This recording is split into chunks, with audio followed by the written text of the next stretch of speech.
So, guess what? I am in big trouble. I have been asked to do a three-piece canvas, as you can see in front of me there. And as you can see, I don't have enough room on my workbench. So I'm going to have to go out and get a bigger piece of plywood and upgrade my my work area, as they say at McDonald's, supersize it. And then I'll be ready to do a threefer. So I will get re-established with a new work area, and I will be back, and we'll have some fun with a 3 paint pour, Dutch pour. We'll be right back. Okay. We got a new work area, very big now, as you can see.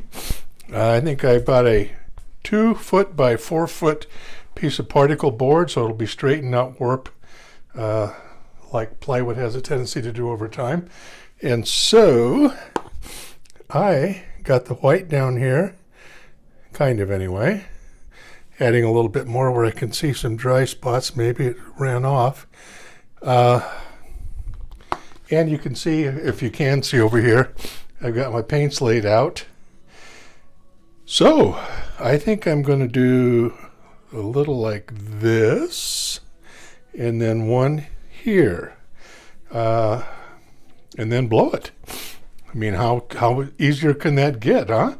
So I will start out with the dark gray. I hope I have enough of this. I mix some of these up, which is a fun part of painting. You get to mix paints together and come up with something different. So with that bit of knowledge, I'm going this way.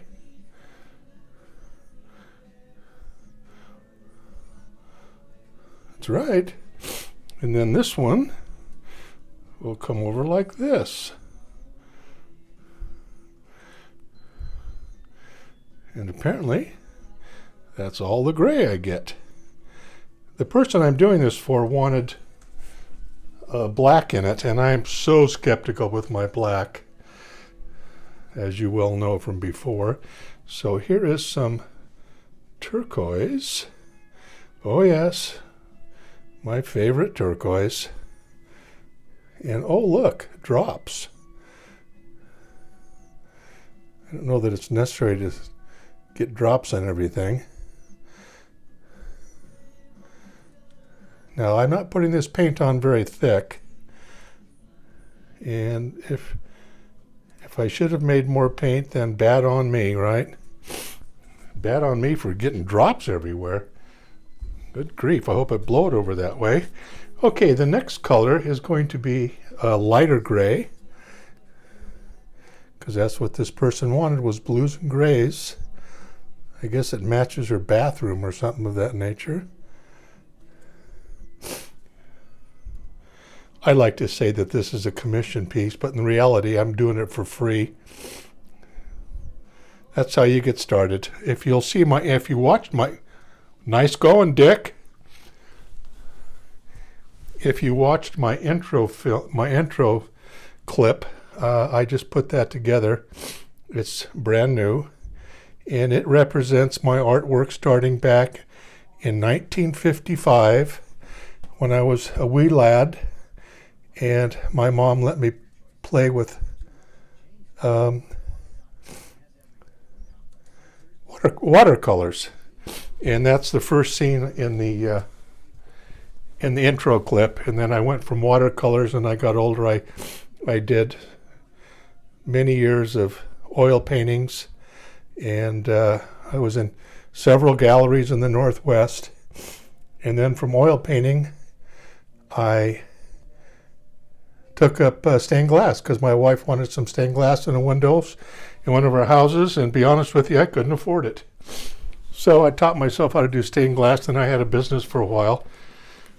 And then as life goes on, I was in galleries with that, and in the Northwest here again. And I had a good business going with stained glass, and then we moved, and it's very hard to move stained glass, let me tell you. So, bottom line is, I did stained glass for quite a few years. I liked that, and now I'm retired, and I needed some artwork to do, and now I'm paint pouring fluid dynamic art. And let me tell you, it's fun. So, hope you enjoyed the intro clip. It's a little of my work that I showed. As every artist is somewhat of an exhibitionist at heart, I'm showing you what I did. So with that little bit of history,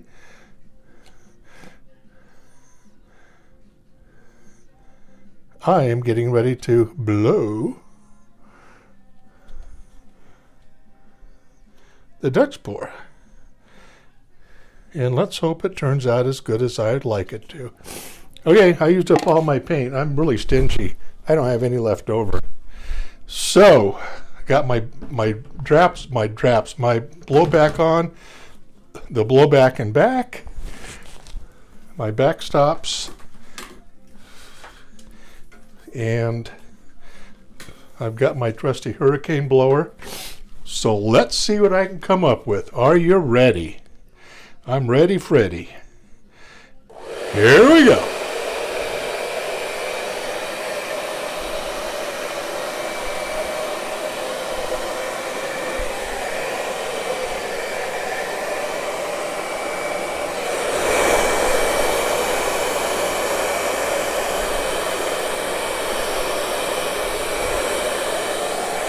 Okay.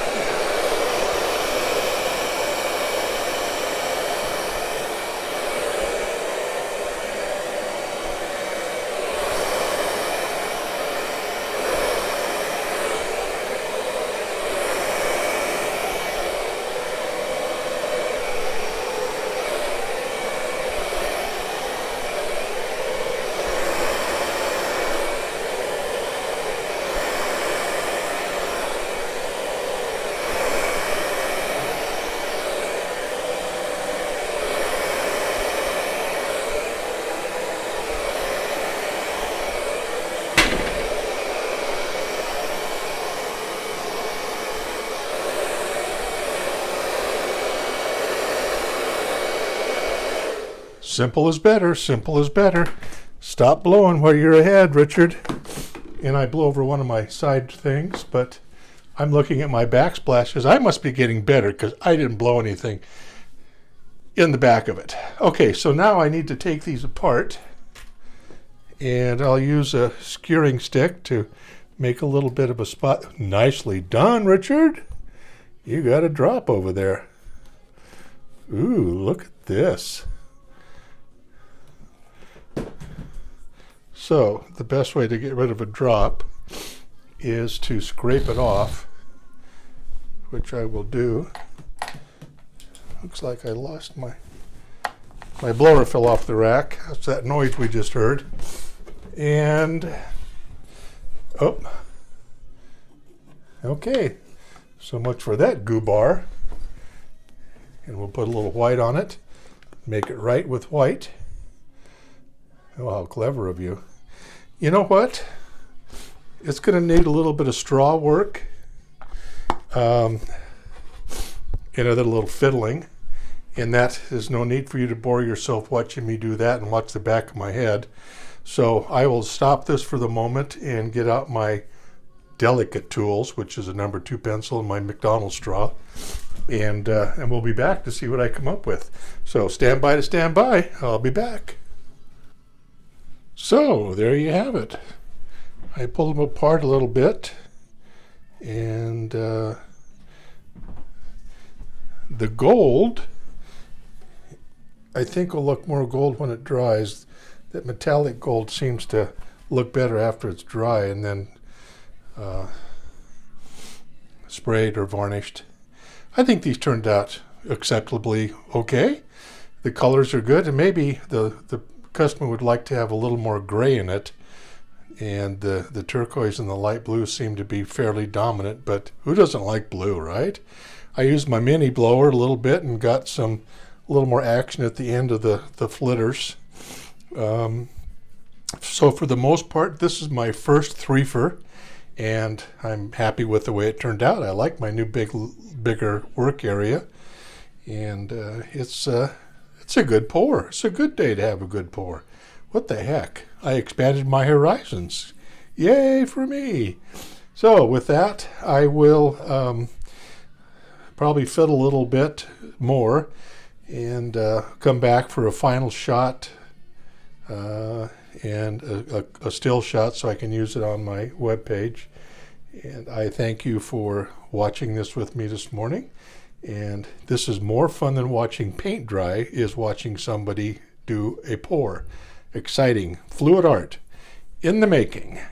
So with that, folks, I will say thanks for watching the video, and I will be back with a couple of still shots and start thinking about my next project. Yahoo! This is Richard B. saying thanks for watching. Alrighty, I am back. And we're looking at this from the front. And I'll bring it in a little bit. And there you have it. I'll just kind of come in slow in the middle one. Hoping I don't drop my iPhone in the middle of it. Come over to the right side. I did have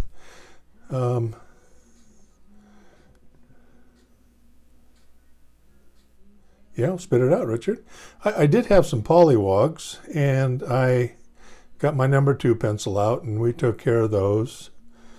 And I did some little streakies with the number 2 pencil, like little streakies like right there.